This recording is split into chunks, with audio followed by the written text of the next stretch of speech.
Hi everyone. दोस्तों, 9 अगस्त की film and television institute की जो एग्ज़ाम हुई थी, उसकी रिज़ल्ट जो है आ गई है, ठीक है? तो कल 10 अगस्त तक हम लोग एसआरएफटीआई के एग्ज़ाम में बिज़ी थे। बहुत सारे स्टूडेंट का जो है इन्फॉर्मेशन मुझे मिला। मिलने के बाद बहुत सारी की शिकायतें थी और बहुत सारी की शुभकामनाएँ थी, ठीक है? तो यहाँ पे आज हम लोग बात करेंगे दोनों के लिए, जिनका रिज़ल्ट हुआ है उनके लिए भी और जिनका नहीं हुआ है उनके लिए भी। क्योंकि ये जो इंस्टीट्यूट है, film and television institute of India, ये एक यूनिवर्सिटी बन गई है, यूनिवर्सिटी का दर्जा इस साल इनको मिला। लेकिन इनके कुछ जो रूल एंड रेगुलेशंस हैं, उसमें इन्होंने बार-बार इन्फ्लेशन करके चेंज करते रहते हैं, जिससे बहुत सारे स्टूडेंट की शिकायतें हैं। तो आप लोगों ने अपना रिज़ल्ट चेक किया होगा, ठीक है? तो चेक करने के दरमियान आपने देखे होंगे कि इसमें जो यहाँ पे बताया गया है कि जो रोल नंबर जो है, वो आपको कैंडिडेट की प्रोवाइड की गई है पेपर 1 के लिए, ठीक है? सभी स्पेशलाइज़ेशंस वाइज़ स्ट्रीम में।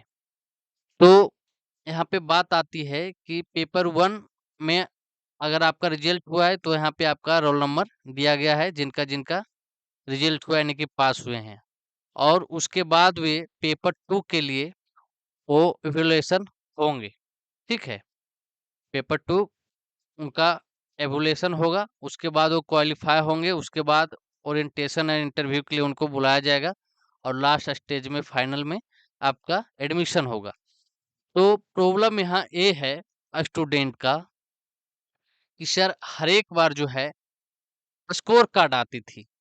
बात भी सही है, आप लोग ने कई बार एग्ज़ाम दे चुके हैं, जिनका नहीं हुआ है और इस बार तो ऐसा है कि अगले बार बहुत सारे हमारे स्टूडेंट का एग्ज़ाम क्लियर हुआ था, ठीक है? उनका रिज़ल्ट हुआ था, लेकिन इस बार नहीं हुआ है। तो बहुत सारे प्रॉब्लम होती है, लेकिन यहाँ पे देखना ये होगा कि इन्होंने हर एक बार जो है स्कोर कार्ड प्रोवाइड किया करते थे कि आपका परसेंटाइल कितना है, परसेंटाइल के माध्यम से, ठीक है? और एक चीज़ आपने और देखा होगा कि इन्होंने जितने भी पिछले वर्ष की प्रीवियस ईयर्स की क्वेश्चंस पेपर अपने वेबसाइट पे लोड किए हैं, वो आप देखे होंगे कि इनके कुछ 18-19 वाले में आंसर के प्रोवाइड इन्होंने किया है, ठीक है?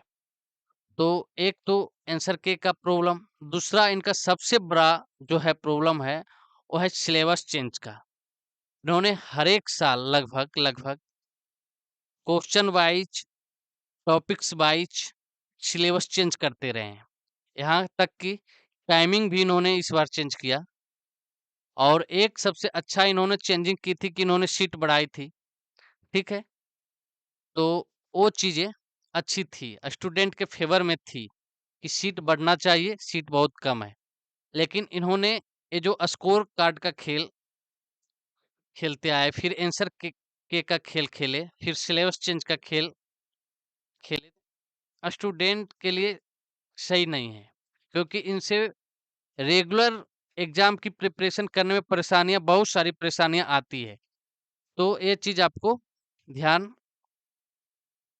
देना है कि स्कोर कार्ड जो था, वो तो इनके लिए स्टूडेंट के लिए बहुत अच्छा था। वहाँ से आपको पता चल जाता था कि आपने कितने स्कोर किए हैं, आपकी परसेंटाइल क्या है, उस हिसाब से आपको मालूम हो जाता था। दूसरा आंसर्स के मिल जाते थे जिससे आपको ये दावा हो जाती थी कि अगर किसी भी क्वेश्चंस का एक से अधिक आंसर है, तो वहाँ पे आपको क्या मार्क्स मिलेगी, नहीं मिलेगी। अगर वो गलत है, तो फिर वो अपना इंस्टीट्यूट समझेगी या फिर उसके लिए अलग आगे कुछ किया जाएगा, ठीक है?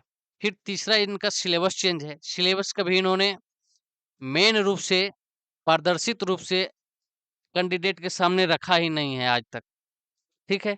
क्योंकि सिलेबस में इन्होंने जैसे कि बहुत सारे आप देखे होंगे कि इनका सिलेबस जो है उसमें आपको मिलेंगे आर्ट एंड कल्चर, ठीक है? तो आर्ट एंड कल्चर का जो है वो आपको उसमें क्या पढ़ना है?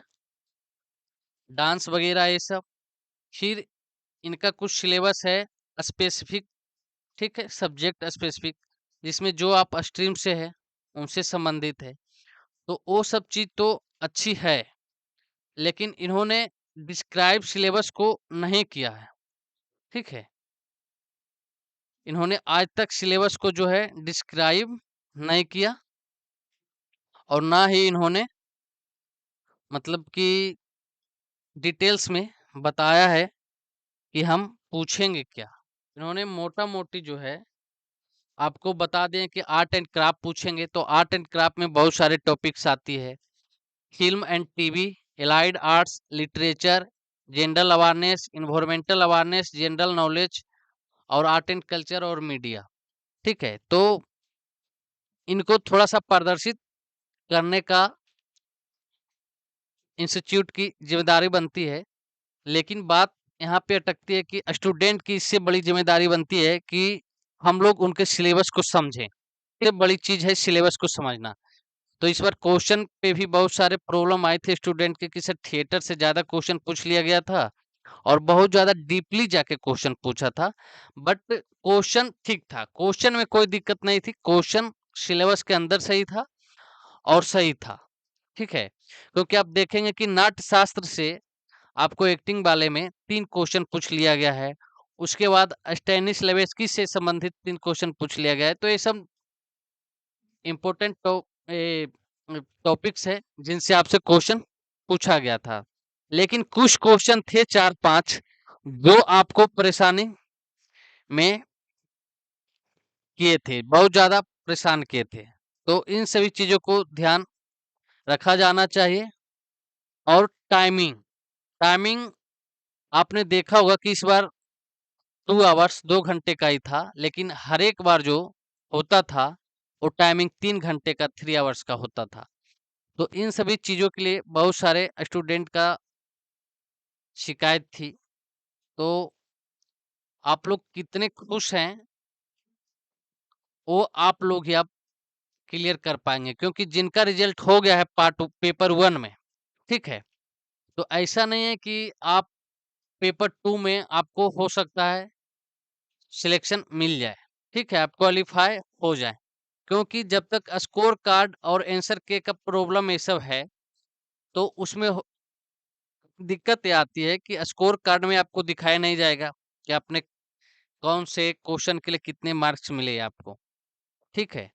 तो वहाँ पे दिक्कत आएगी और वहाँ पे थोड़ा-सा एक जो है गड़बड़ होने की संभावना है, क्योंकि आपने तो पेपर 1 निकाल लिया, अच्छी बात है, लेकिन पेपर 2 में स्कोर कार्ड नहीं देने का सबसे बड़ा दिक्कत आएगी, क्योंकि वहाँ पे आपको कुछ पता नहीं चलेगा कि आपको कितने मार्क्स आए और नहीं आए, ठीक है? आप कितने मार्क्स से रिजल्ट से पीछे रह गए। तो ये सब चीज़ों के लिए आपको ध्यान रखना ज़रूरी है कि स्कोर कार्ड प्रोवाइड करवाना चाहिए इंस्टीट्यूट को, लेकिन इस बार इन्होंने नहीं किए। इन्होंने सिर्फ़ रोल नंबर दे करके आपको दिखा दिया गया है कि आप क्वालीफ़ाई हो हुए हैं और कौन-कौन क्वालीफ़ाई नहीं हुआ है। तो इस टाइप का है। तो इसमें आपको डिसीज़न लेना है कि सिलेबस से संबंधित जो चेंजेज़ होती रहती है बार-बार, ठीक है? वो थोड़ा-सा स्टूडेंट को ज़्यादा दिक्कत लाती है। दूसरी टाइमिंग, टाइमिंग भी इस बार कम कर दिया गया था और तीसरी बेसिस है कि question papers hand to hand नहीं दिया जाता है। ये भी एक कुछ स्टूडेंट का कहना था। तो बहुत सारे आयोग हैं जो एग्ज़ाम कंडक्ट कराती है, तो वो क्वेश्चन पेपर नहीं देते हैं। लेकिन वो बहुत ही पारदर्शित रूप से आपके एकक ऑब्जेक्टिव क्वेश्चंस को दिखा देते हैं वेबसाइट के माध्यम से कि आपने कौन से क्वेश्चंस का क्या आंसर लगाया था और कौन सा आपका क्वेश्चंस सही है, गलत है और कौन से क्वेश्चंस का कौन-सा ऑप्शन आंसर सही है। तो ये सब चीज़ें दिखाना चाहिए इंस्टीट्यूट को, ठीक है? जिससे सभी स्टूडेंट, क्योंकि आपका इंस्टीट्यूट का तो सभी स्टूडेंट है, जितने लोग ने एग्ज़ाम दिया है सब उनके लिए बराबर है, ठीक है?